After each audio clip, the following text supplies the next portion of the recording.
राज ठाकरे यांची दृश्य आपण पाहतोय। वरळी डोम या ठिकाणी राज ठाकरे पोहोचलेले आहेत। पोहोचल्यानंतर सर्वात आधी ते बाळा नांदगावकर यांच्याशी बोलतायत। बहुधा आतल्या परिस्थितीचा ते आढावा घेत असावेत, बहुधा बाहेर उभी असलेल्या गर्दी संदर्भात ते बोलत असावेत। अगदी, कारण त्यांची गाडी जिथून आली गेटमध्ये तिथे त्यांनी आजूबाजूला निश्चित ही गर्दी पाहिली असेल। आपण म्हटलं दोन्ही नेत्यांच्या गाड्या, त्यांचा ताफा काही क्षणासाठी तिथे अडकला असंच म्हणावं लागेल दृश्यांमधून।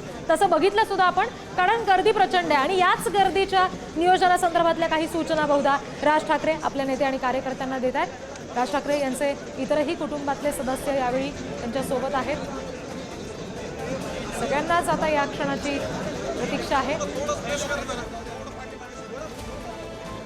आपण दृश्य सध्या पाहतोय, राज ठाकरे हे आता सभास्थळी आलेले आहेत वरळी 2 या ठिकाणी आणि तिथेच त्यांनी बाहेर उतरल्याबरोबरच गाडीतून बाहेर आल्याबरोबर लगेचच संबंधित परिस्थितीचा आढावा घेतला। बाळा नांदगावकर लगेच तिथे आले आणि आता त्या गर्दीच्या नियोजनासंदर्भात बहुधा राज ठाकरे यांनी काही सूचना त्यांना दिलेल्या आहेत।